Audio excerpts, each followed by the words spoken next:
खुलुमबाय बयनिसिमबो आंनि बे डेली आपडेट बड' इउट्युब चेनेलाव नोंथांमोनखौ आरोबाव बरायहरबावनाय थाबाय। दिनै आं नोंथांमोननि गेजेराव मोननैसो सानसेयारि खौरां लानानै फैदों। आं आसा खालामो नोंथांमोना भिडिअखौ जोबजासिम नायलांगोन आरो लोगोसे चेनेलखौ साबस्क्राइब खालामनानै लागोन। दिनैनि गिबिसिन खौराङाव दङ गलाघाटनि देरगावआव नंखाय नट फालांगिरिनिफ्राय 43टा गोथां गुलि बोखांनो हादों। आसाम पुलिसआ मंगलबारखालि देरगावआव मोनसे गामिनि थाग्रा खुलिनिफ्राय 7.65 एमएमनि 43टा गोथां गुलि बोखांदों। पुलिसनि बायदिब्ला गुलिफोरा सासे नंखाय नट फालांगिरिनि न'आव मोननाय जादोंमोन। पुलिस मावख'गिरिया साननैसो सिगां देरगाव वार्ड नम्बर 3आव सीतारन्जन राजख'वानि न'आव सिग्रोमदोंमोन आरो पिस्तलजों लोगोसे 4 सुबुंफोरखौ खादोंमोन। पुलिसआ बुंदोंमोन दि राजख'वाया सासे मिथिजानाय नंखाय रां फालांगिरिमोन आरो बिसोरो जाथायनि सायाव नायबिजिरबाय थादोंमोन। जानो गोनां नायबिजिरनायनि जाहोनाव पुलिसआ मैया बिथांनि थाग्रा खुलिनिफ्राय गोथां गुलिफोरखौ बोखांनो हादोंमोन। आरोबाव गुदि खिथाखौ नेथ'नाय जादों। बिनि सिगाङाव नबेम्बराव भारतारि रौनिया आसाम राइफल्स आरो मणिपुर पुलिसजों लोगोसे मणिपुराव रैखाथि हान्जाफोरा सप्तासे गोलाव जथाय अपारेशनफोराव गोबां जिल्लाफोराव गोबां बिबांनि हाथियार, गुलि बारुद आरो दावहा बायदि बाख्रिफोरखौ जाफुंसारै बोखांनो हादोंमोन, रैखाथि बिफानआ फोसावदोंमोन। हाजो आरो हायेननि ओनसोलफोराव खुंजानाय अपारेशनआ इम्फल वेस्ट, चुराचान्दपुर, कांपकपी, बिष्णुपुर, टेंनौपल आरो काकचिं डिस्ट्रिक्ट जिल्लाफोराव गोसारदोंमोन। रैखाथि हान्जाफोरा गासै गं 29 हाथियारफोरजों लोगोसे हरखाब बेरफ्रुग्रा आगजुफोर, आइईडी, गुलि बारुद आरो गुबुन रौनिया थाखोनि मुवाफोर जब्द खालामदोंमोन। मन्त्रि बिफाननि फोसावथायनि बायदिब्ला टेंनौपाल जिल्लानि चमुकम गामि ओनसोलाव हाथियारनि थाथायनि सोमोन्दै थि इन्टेलिजेन्सनि सायाव बिथा खालामनानै आसाम राइफल्सआ मणिपुर पुलिसनि हेफाजाबाव 4 नबेम्बर 2024 खालि मोनसे गोरोबनाय नागिरनाय जागायदोंमोन। अपारेशननि समाव बिथांमोना गंनै गिदिर पम्पि गान ग्रेनेड, आइईडी बेरफ्रुग्रा बेसाद आरो नैथि खौराङाव दङ फिन आरोबाव चिरां जिल्ला आइफवालिनि दालांआव गिख्रंथाव जाब्रबथाय। चिरां जिल्ला आइफवालिनि दालांआव कार आरो बाइकनि गेजेराव मोनसे गिख्रंथाव जाब्रबथाय।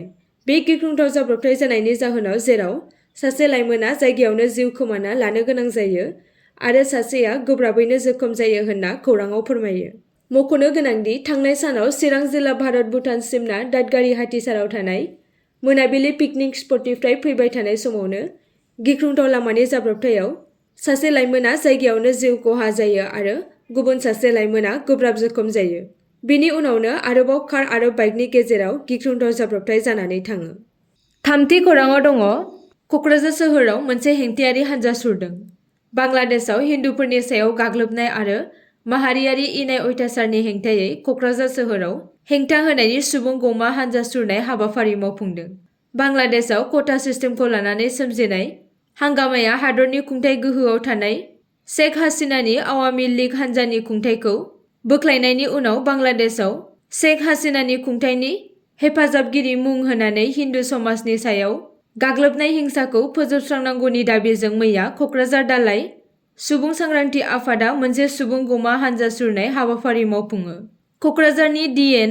हिम्मत सिंहआ गेलेग्रा फोथारनिफ्राय जागायनानै क'क्राझार जिल्ला बेंगिरि मावख'सिम हानजा सुरनायनि उनाव जिल्ला बेंगिरि मावख'सिम हानजा सुरनायनि उनाव जिल्ला बेंगिरिनि आखायाव गांसे गोसोखां बिलाइ गथायो आरो हाबाफारियाव रायजोआरि आर.एस.एसनि दैदेनगिरि रतिन्द्र सिंहजों लोगोसे क'क्राझाराव दालाइ सुबुं सांग्रांथि आफादनि गाहाय नेहाथारि राहुल नार्जारिया माखासे खोथा बुंथियो।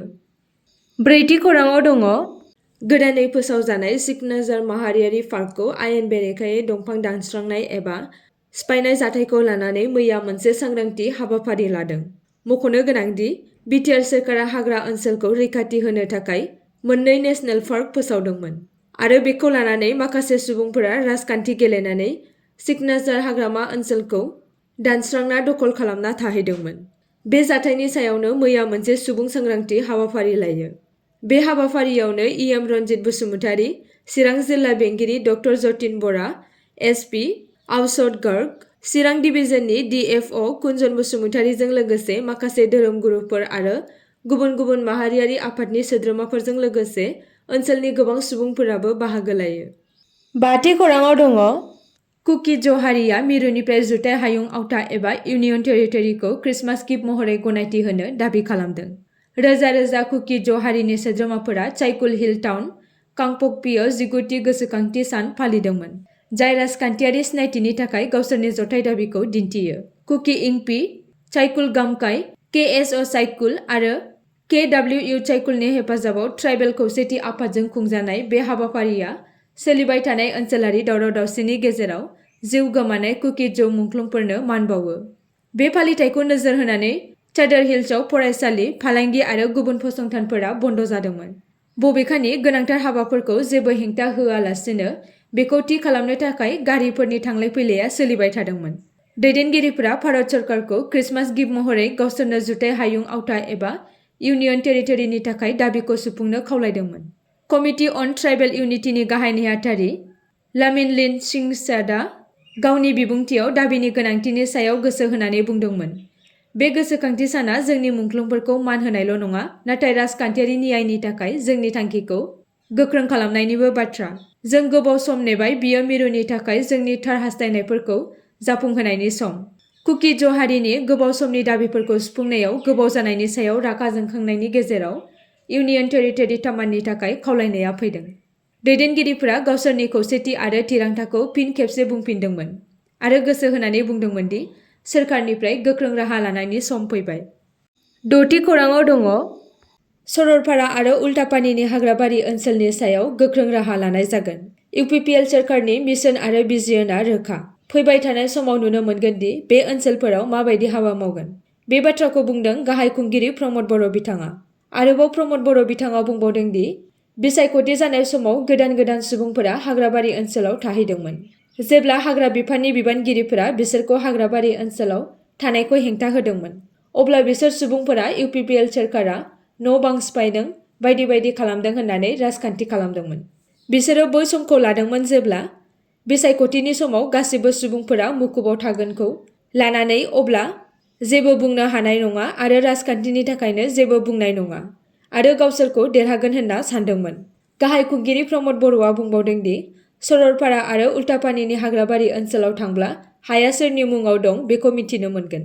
बै सुबुंफोरा सानदोंमोन हाग्राबारि ओनसोलखौ फोजोबस्रांनायाव सानसे नङा सानसे केसआव गोग्लैखागोन, बेनिखायनो गाहाय थाखोनि सुबुंफोरखौ नोजोर होनानै हाग्राबारि दानस्रांहोनानै हाग्राबारि ओनसोलाव थादोंमोन आरो बिसोरो हाग्राबारि ओनसोलखौ लानानै गिदिर फावथिना खालामनानै दङ।